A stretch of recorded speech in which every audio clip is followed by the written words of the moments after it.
सुषमा जल्दबाजी में अपने बेटे रोहित की शादी करती है।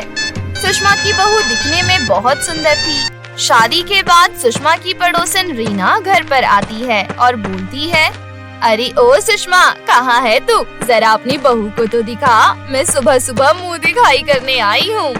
बहुत अच्छा किया तू घर पर आ गई, चल आजा, मैं अपनी बहू को दिखाती हूँ। इतना बोलकर सुषमा अपनी बहू को आवाज लगाने लगती है। सुषमा की बहू अपनी सास की आवाज सुनकर अतरंगी कपड़ों में बाहर आती है और जब सुषमा की बहू चलकर आ रही होती है, बहू का चेहरा नहीं दिखता, लेकिन जो उसने पहन रखा था उसे देखकर रीना को लगता है उसकी तरफ कोई भूत आ रहा है और फिर रीना बोलती है, सुषमा, सुषमा भूत, भाग, सुबह सुबह तेरे घर में भूत घूम रहे हैं। सुषमा, भूत? कैसी बात कर रही है? सुबह सुबह कौन सा नशा करके आई है? पीछे मुड़ के देख जरा, ये अंग्रेजन भूत तेरे घर में कहाँ से आ गई? कहीं तेरे बुड्ढे का अंग्रेजन के साथ चक्कर तो नहीं था? उसे तो कभी उसकी पड़ोसन ने भाव नहीं दिया, तो उन्हें अमेरिका इंग्लैंड की लड़कियों से कहाँ ही भाव मिलेगा। ये भी ठीक है, लेकिन तू जरा पीछे मुड़कर तो देख, कौन है? मेरी तो हवा टाइट हो रही है, डर के मारे कहीं मेरा सूसू ना निकल जाए। खबरदार अगर तूने ऐसा वैसा कुछ किया तो। इतना बोलकर सुषमा जैसे ही पीछे मुड़ी, उसकी हैरानी का ठिकाना नहीं रहा। उसे भी एक पल के लिए डर लग जाता है, लेकिन सुषमा खुद को संभालते हुए बोलती है, अरे रीना, ये मेरी बहू है, तू भी ना जाने सुबह सुबह कैसी बातें करती है। और बहू, तूने अपना क्या हाल बना रखा है? ये तेरी बहू है? देख तो जरा कैसी लग रही है। अब तू ही बता, हाथों में जुराब कौन पहनता है? अपनी सास और पड़ोसन की बात सुनकर सुषमा की बहू पूजा अपनी टोपी नीचे फेंकती है। सुषमा की बहू पूजा बोलती है, माँ जी, मेरा स्टाइल है, कैसी लग रही हूँ मैं कितनी सुंदर लग रही हूँ ना, थोड़ी सी तारीफ तो कर दीजिए। अरे सुषमा, तू भी रॉन्ग नंबर लेकर आई है अपने बेटे के लिए। अरे क्या कर सकते हैं जब रॉन्ग नंबर लग गया तो। और इसे थोड़ा समझा, ये ससुराल में है, मायके में नहीं। 4 लोग तेरी बहू को देखने आएंगे, मोहल्ले वाले देखने आएंगे, तो तेरा क्या होगा? तेरी तो बेइज्जती हो जाएगी, तेरा घर से निकलना मुश्किल हो जाएगा। तू ठीक कह रही है बहन, क्या मुँह दिखाई करवाएंगे? देख रही है कैसी हरकतें हैं इसकी। बहू, अभी के अभी तू अपने कमरे में जा। रीना तो अपनी है, ये सब देखकर चुप रहेगी। अगर कोई दूसरा होता तो ये सब देखकर मेरा मजाक उड़ा चुका होता। पूजा तो अपने कमरे में चली जाती है, मगर सुषमा अपने सर के ऊपर हाथ रखकर बैठ जाती है और सोचती है उसकी बहू ये क्या हरकतें कर रही है। और कुछ देर बाद सुषमा की बहू साड़ी पहनकर आती है, लेकिन साड़ी के नीचे जीन्स पहनी हुई होती है और साड़ी ऊपर उठी हुई होती है और सर पर टोपी। दोनों हाथों में रुमाल बंधा हुआ रहता है और गले में भी रुमाल बंधा हुआ रहता है। सुषमा ये सब देखकर बोलती है, बहू, तुझे शादी से पहले तेरे माँ बाप ने कुछ बताया नहीं कि तेरी शादी हो रही है? तू पहले कहाँ रहती थी? इंग्लैंड में? माँ जी, आप कभी खुश नहीं रह सकती हैं क्या?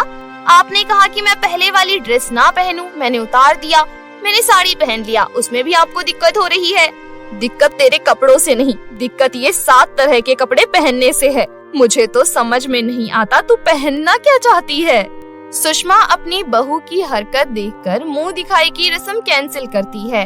औरतों को ये कहकर दरवाजे से वापस लौटा देती है कि उसकी बहू की तबीयत ठीक नहीं है, नजर लग जाएगी।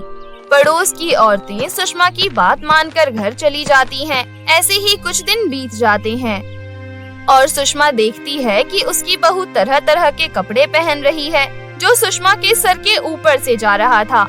और सुषमा ये सब देखकर बहुत परेशान थी। लेकिन एक दिन शाम को सुषमा रीना बाजार जाते हैं। रीना बोलती है, अरे सुषमा, देख तो रंग बिरंगी टोपियां मिल रही हैं, ले ले अपनी बहू के लिए। वैसे भी तेरी बहू को अतरंगी कपड़े पहनने का बहुत शौक है, वो बहुत खुश हो जाएगी इसे देखकर। तू भी न जाने कैसी सहेली है, बल्कि इस समाधान का हल बताना चाहिए, लेकिन नहीं, तू है कि और लोगों के साथ मेरा मजाक उड़ाने में लगी हुई है। अब तू ही बता मैं क्या करूं? तेरी बहू को देखकर मेरे तन बदन में आग लग जाती है। ऐसी भी औरतें होती हैं, पता नहीं क्या पहन के घूमने लगती है। मुझे तो फैशन ही नहीं समझ आता उसका। बिल्कुल ठीक कह रही है तू, लेकिन मुझे जल्दी कुछ करना होगा। अगर मैं इस बार एक्शन नहीं लूंगी तो मोहल्ले में मेरी बदनामी होने से कोई नहीं रोक सकता। सुषमा और रीना बाजार से सामान लेने के लिए घर पहुंचते हैं। सुषमा के साथ उसकी पड़ोसन रीना भी होती है। सुषमा घर पहुंचने के बाद अपनी बहू को बुलाने लगती है। सुषमा की बहू अपने कमरे से निकलकर आती है, लेकिन अपनी बहू के कपड़ों को देखकर सुषमा के हाथ में सब्जी से भरा हुआ थैला था, जो कि नीचे गिर जाता है। बाप रे बाप, कल मैंने कहा था ना तुझे, कम से कम अपनी सास पर थोड़ा रहम तो खा। ये क्या पहन रखा है तूने? क्या माँ जी, अच्छे नहीं है ये कपड़े? ये हाफ निक्कर हाफ कमीज और ये गले में रुमाल मेरा नया फैशन है। लग रही हूँ ना एकदम वीरू पैसा वसूली करने वाली औरत टाइप। फूटी किस्मत है बेचारी सुषमा की। मैं चलती हूँ सुषमा, तू अपना ध्यान रख, ना जाने अब क्या क्या देखने को मिलने वाला है। इतना बोलने के बाद रीना वहाँ से चली जाती है और सुषमा अपना सर पकड़कर बैठ जाती है और फिर वो सोच लेती है आज अपनी बहू को खूब सुनाएगी। बहू, बहुत हुआ, अभी मैं तेरे पिता को फोन लगाती हूँ और उसे यहाँ आकर तुझे ले जाने के लिए कहती हूँ। मुझे नहीं चाहिए ऐसी बहू। लेकिन माँ जी, बात क्या है? आप मुझसे ऐसे क्यों बात कर रही हैं? कहीं आप मेरे कपड़ों को लेकर तो नहीं कह रही? बिल्कुल सही समझ रही है तू। अब मैं तुझे और नहीं झेल सकती। कभी कुछ तो कभी कुछ करती रहती है और कभी तो ऐसी चीज पहनकर आ जाती है, मुझे तो समझ में नहीं आ रहा। तेरे आगे तो उर्फी जावेद उर्फी कम बर्फी ज्यादा लगेगी।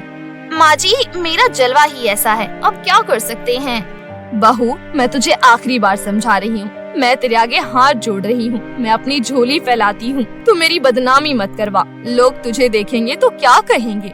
अरे देखो सुषमा की बहू ने क्या पहन रखा है। तू तो मॉडल नहीं है और ना ही विदेश से होकर आई है, फिर ये सब क्या है बहू? और तू ये सब क्यों कर रही है? अच्छा, तो मैं अब समझी, ये मसला 4 लोगों का है जो मुझे देखकर बातें बनाते हैं। बिल्कुल सही कह रही है बहू तू ये सब मत पहना कर। तुझे suit salwar jeans top sari जो पहनना है पहन, लेकिन ये सतरंगी कपड़े क्यों पहनती है? देखने में ऐसा लगता है कि अभी अभी किसी के घर से चोरी करके आ रही है। ठीक है माँ जी, अगर आप कहती हैं तो मैं आपकी दिक्कत दूर कर दूंगी, लेकिन अभी नहीं, बाद में। इतना कहकर सुषमा की बहू अपने कमरे में चली जाती है और शाम को उसी हालत में घर से बाहर निकल जाती है। मोहल्ले वाले सुषमा की बहू को ऐसे कपड़े पहने हुए देखते हैं और फिर मोहल्ले वाले पूजा का खूब मजाक उड़ाते हैं। रीना आंटी, देखा ना, बन गया ना मेरा मजाक। अब किसी की हिम्मत नहीं होगी कि कोई मेरी माँ जी को कुछ कह दे। अरे बेइज्जती तो एक बार ही होती है ना। तू ये क्या कर रही है बहू? तू अभी नई नवेली दुल्हन है, चल घर के अंदर जा। और तू छोटे छोटे कपड़े पहनकर क्यों घूम रही है? सुषमा, अरे ओ सुषमा, तुझे अपनी बहू का ध्यान नहीं है क्या? अगर तू अपनी बहू को नहीं संभालेगी तो ना जाने आगे क्या करेगी ये। सुषमा, कैसी सास है तू? पूजा बाहर निकल कर गई थी, ये सुषमा को नहीं पता था। जब रीना सुषमा की बहू को घर लेकर आती है और रीना सुषमा को सारी बात बताती है तो सुषमा अपनी बहू से गुस्से में बोलती है, तुझे तो बोलना ही बेकार है। पूरे मोहल्ले के सामने मेरी बदनामी कर दी तूने तो मेरी बदनामी का डर भी नहीं रखा। अब तो मैं तुझे आज ही मायके भेजती हूँ। ऐसा मत कीजिए मम्मी जी, कुछ दिन पहले ही मेरी शादी हुई है और आप मुझे मायके भेज रही हैं। मेरे पिताजी को लगेगा कि मैंने कुछ गलती की है। लेकिन सुषमा गुस्से में अपनी बहू की एक नहीं सुनती और वो अपनी बहू को मायके छोड़ आती है। मायके में कई दिनों तक रहने के बाद पूजा अपने ससुराल आती है और वो पहले से सुधर चुकी थी, क्योंकि पूजा को अपने किए का एहसास हो जाता है। पूजा का ये बदला हुआ रूप देखकर पूजा की सास सुषमा बहुत खुश होती है और फिर पूजा को सुषमा मोहल्ले वाले के सामने लेकर जाती है और दिखाती है, देखो मेरी बहू पहले से सुधर गई है और मेरी बहू पहले से संस्कारी और गुणवती हो गई है। मोहल्ले वाले सुषमा की खूब तारीफ करते हैं और बहू पूजा को आशीर्वाद देते हैं। ये सब देखकर सुषमा को अपनी बहू पर गर्व हो जाता है और फिर वो अपनी बहू को घर ले जाकर कहती है, वाह बहू वाह, आज तो तूने मेरा दिल खुश कर दिया। मुझे आज तुझ पर गर्व हो रहा है। नहीं माँ जी, ये आप कैसी बातें कर रही हैं? मेरा तो काम ही है आपका नाम रोशन करना। और फिर सुषमा और पूजा अपना जीवन ऐसे ही हंसी खुशी व्यतीत करने लगते हैं। राघव की 2 साल की बेटी निशा थी। उसकी बीवी के गए हुए कुछ महीने हो गए थे।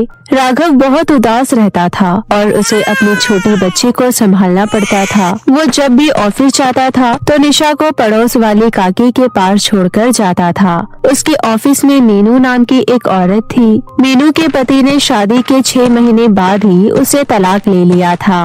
मीनू राघव की बहुत अच्छी दोस्त थी। राघव, तुम ऑफिस आ जाती हो, फिर तुम्हारी बेटी का ध्यान कौन रखता है? मैं उसे पड़ोस में छोड़ आता हूँ। मुझे तुम्हारी बेटी से मिलना है। उसी दिन शाम को ऑफिस के बाद राघव मीनू को अपने साथ अपने घर ले जाता है। मीनू दिशा को देखती है और उसे अपनी गोद में उठाती है। ये तो बहुत प्यारी बच्ची है, इसे देखकर तो किसी का भी दिन बन जाए। राघव, क्या मेरा जब भी मन हो मैं निशा से मिलने आ सकती हूँ? ये भी कोई पूछने वाली बात है?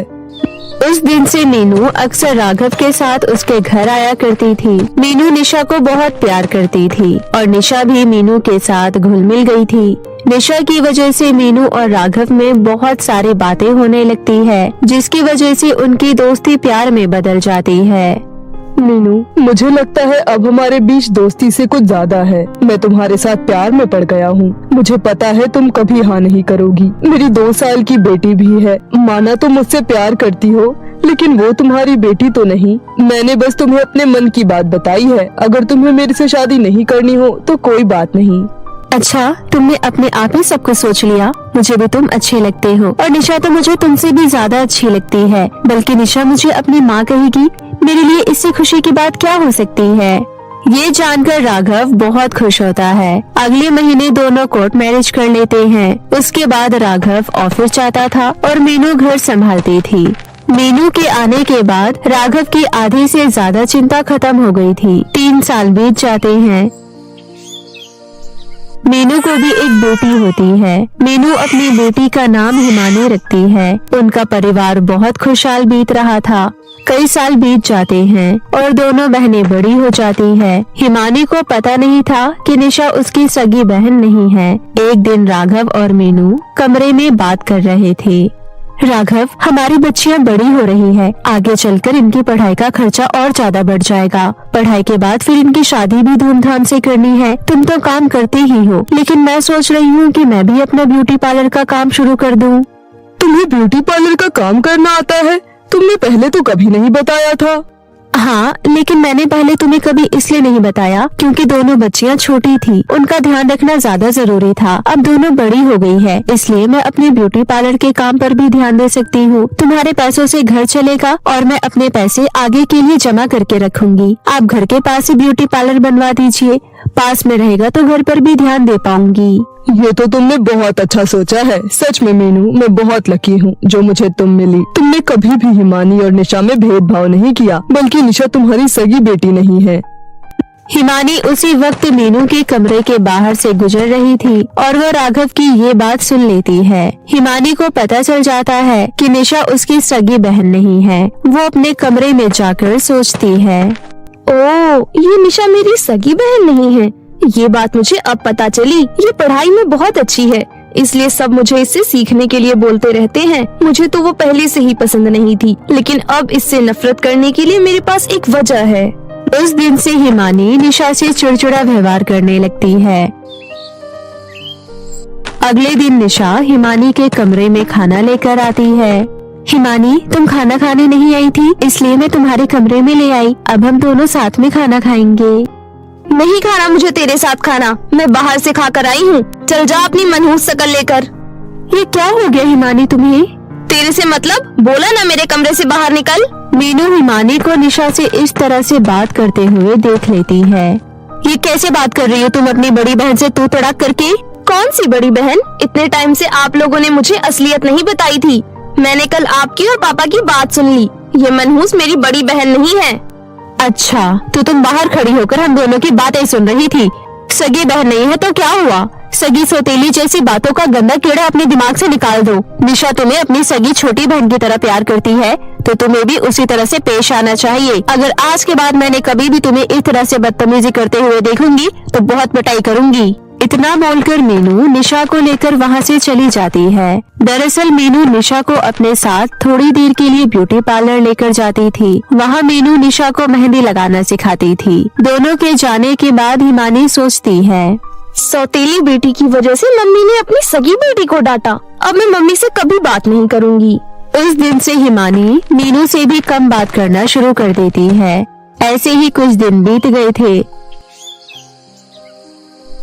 एक दिन राघव और मीनू घर का कुछ सामान लेने के लिए बाजार गए थे, लेकिन रास्ते में उनकी गाड़ी का एक्सीडेंट हो जाता है। एक्सीडेंट में दोनों बुरी तरह से घायल हो जाते हैं। हॉस्पिटल ले जाते हुए दोनों की मौत हो जाती है। दोनों बहनें मम्मी पापा के जाने के बाद बहुत रोती है। 1 महीने बीत जाने के बाद निशा सोचती है, अब मम्मी पापा नहीं रहे, मैं बड़ी हूँ, इसलिए हिमानी की जिम्मेदारी और घर की जिम्मेदारी मेरे ऊपर है। अच्छा हुआ मम्मी ने मुझे मेहंदी लगाना सिखा दिया था। अब मैं मम्मी का ब्यूटी पार्लर संभाल लूंगी। और कोई काम मुझे नहीं आता है, लेकिन मेहंदी लगाकर कुछ तो पैसे आ ही जाएंगे।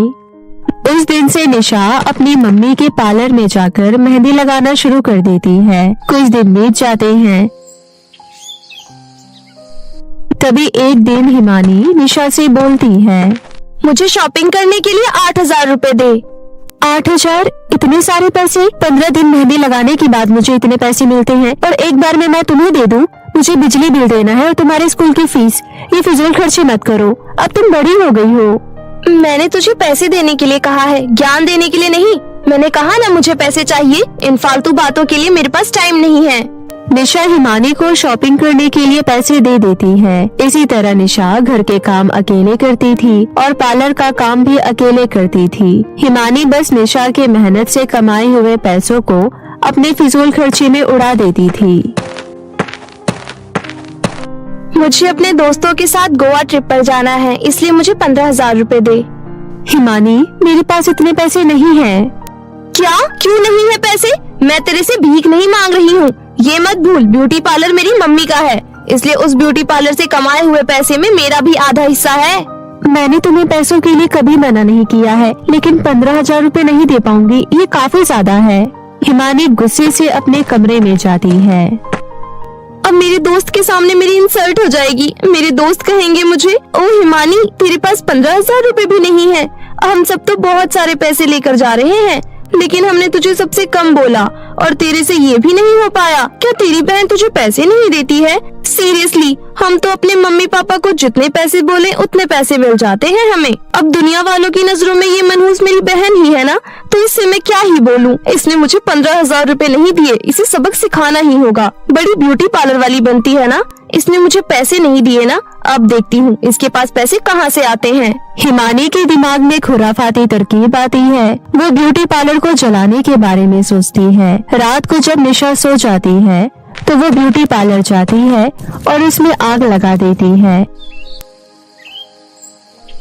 अगले दिन हिमानी सुबह उठकर स्कूल चली जाती है और निशा घर के काम कर रही थी। तभी पड़ोस की एक लड़की आती है। अरे निशा, यहाँ तू काम कर रही है? तुझे अपने ब्यूटी पार्लर के बारे में पता चला? क्या हुआ ब्यूटी पार्लर को? तेरा ब्यूटी पार्लर किसी ने बुरी तरह से जला दिया है। ये सुनकर निशा दौड़ते हुए ब्यूटी पार्लर देखने जाती है। ब्यूटी पार्लर को इस हालत में देखकर निशा बहुत रोती है। किसने किया होगा ये? यही तो मेरी मम्मी की आखिरी निशानी थी। अब मैं घर का गुजारा कैसे करूँगी? रोते हुए निशा घर चली जाती है। थोड़ी देर बाद हिमानी स्कूल से आती है। हिमानी, तुम्हें पता चला ब्यूटी पार्लर किसी ने जला दिया? इसमें पता चलने वाली क्या बात है? मैंने ही तो जलाया है। क्या? तुम पागल हो गई हो? तुमने ये क्यों किया? बहुत उछल रही थी ना, मैंने पैसे मांगे और तूने मुझे नहीं दिए। मैं अच्छे से जानती हूँ तू सारे पैसे बचा के रखती है और बाद में खुद उड़ाएगी। अब इस घर से भी निकल तू। ये घर मेरा भी है।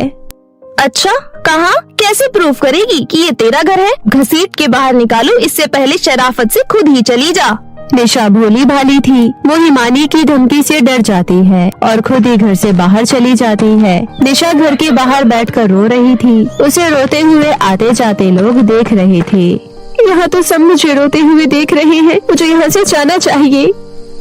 निशा वहाँ से एक जंगल चली जाती है। वहाँ निशा खुद में बोलती है, यही सही है। वैसे भी अब मेरा रहने और खाने का कोई ठिकाना तो है नहीं। खुद मर जाने की मेरे अंदर हिम्मत नहीं है। अच्छा होगा अंधेरा होने के बाद जंगली जानवर आएंगे और मुझे मारकर खा जाएंगे। वही जंगल में एक जादूगरनी फल तोड़ने आई थी। वो बहुत सिद्ध जादूगरनी थी। वो अपना गुजारा फल खाकर करती थी, इसलिए उसे रोज जंगल जाना पड़ता था। वो निशा की बातें सुन लेती है, इसलिए वो उसके पास जाती है। ऐसी कैसी बातें कर रही हो तुम? और क्या करूं मैं? मेरे पास रहने का कोई ठिकाना नहीं है। एक ब्यूटी पार्लर था जिसमें मेहंदी लगाकर मैं गुजारा करती थी, अब वो भी नहीं रहा। जादूगरनी निशा को अपने साथ अपने कुटिया में लेकर जाती है। वहाँ जादूगरनी निशा को एक मेहंदी की कीप देती है। बेटी, ये जादुई मेहंदी है। जो भी औरत इस मेहंदी को देखेगी वो खुद ही आकर्षित होकर तुम्हारे पास मेहंदी लगवाने आएगी। मेहंदी लगाकर वो सभी तुम्हें दुगने पैसे देंगी, और हाँ, ये मेहंदी कभी खत्म नहीं होगी। निशा जादूगरनी को धन्यवाद बोलती है और वहाँ से चली जाती है। सड़क पर निशा मेहंदी लेकर बैठ जाती है। सड़क पर बैठी हुई निशा पर सभी की नजर जा रही थी और उसे देखते हुए सभी औरतें मेहंदी की तरफ देख लेती थी, जिसके बाद अचानक उन्हें अपने आप मेहंदी लगवाने का मन करने लगता था। सुनो, मुझे मेहंदी लगा दो। निशा उस औरत को मेहंदी लगा देती है। तुमने तो बहुत अच्छी मेहंदी लगाई है। अब मैं सभी को तुमसे मेहंदी लगाने के लिए बोलूंगी, और इतनी अच्छी मेहंदी लगाने के लिए मैं तुम्हें दुगने पैसे दूंगी। इसी तरह धीरे धीरे बहुत सारी औरतें और लड़कियां आती है और उसे मेहंदी लगाने के दुगने पैसे देकर जाती है। कुछ ही दिनों में निशा के पास बहुत पैसे हो जाते हैं और वो खुद का घर खरीद लेती है। वहीं दूसरी तरफ हिमानी बची कुची सेविंग के पैसे उड़ाकर उदास बैठी हुई थी। हिमानी की सहेली हिमानी को निशा के बारे में बताने आती है। हिमानी, तेरी बहन तो बहुत अच्छी मेहंदी लगाती है। मैंने भी मेहंदी लगवाई है। तूने उसे घर से बाहर निकाल दिया था ना, और अब वो इस घर से भी अच्छे घर में रहती है। इतना बोलकर रितिका चली जाती है। इसके पास इतने कम दिनों में इतने सारे पैसे आए कहाँ से? मैं तो ढंढन गोपाल हो गई हूँ। मुझे उसके पास जाना चाहिए। हिमानी निशा के पास जाती है। निशा, मेरा तुम्हारे बिना बिल्कुल मन नहीं लग रहा था। मैं तुम्हारे साथ रहना चाहती हूँ, और हाँ, मैं तुम्हारे साथ रहकर काम करूँगी। मुझे अपने साथ रहने दो प्लीज। मेरे पास 1 रुपया भी नहीं बचा। लगता है जो मैंने तुम्हारे साथ किया उसी का नतीजा है। मुझे माफ कर दो। निशा को लगता है कि सच में हिमानी को अपनी गलती का एहसास हो गया है, इसलिए वो जादुई मेहंदी के बारे में भी हिमानी को बता देती है। सारी बातें बताने के बाद निशा फिर से मेहंदी लगाने चली जाती है। ओहो, तो ये बात है। अब इसकी मेहंदी मैं लेकर जाऊंगी। रात को हिमानी निशा की जादुई मेहंदी चोरी कर लेती है। अगले दिन हिमानी कुछ औरतों को मेहंदी लगाती है और मेहंदी लगाते ही औरतों के हाथों में मोटे मोटे दाने निकल आते हैं। वो सभी औरतें बहुत गुस्सा होती है और हिमानी की खूब पिटाई करती है। बेवकूफ लड़की, ये क्या किया तूने? मेहंदी लगाना आता नहीं है और न ही मेहंदी की क्वालिटी अच्छी है, और आ गई मेहंदी लगाने। हिमानी भागते हुए निशा के पीछे छुप जाती है। बचा ले बहन, बचा ले। तेरी मेहंदी चोरी की थी इसलिए ये सब हुआ। अब मैं कभी कुछ ऐसा नहीं करूँगी।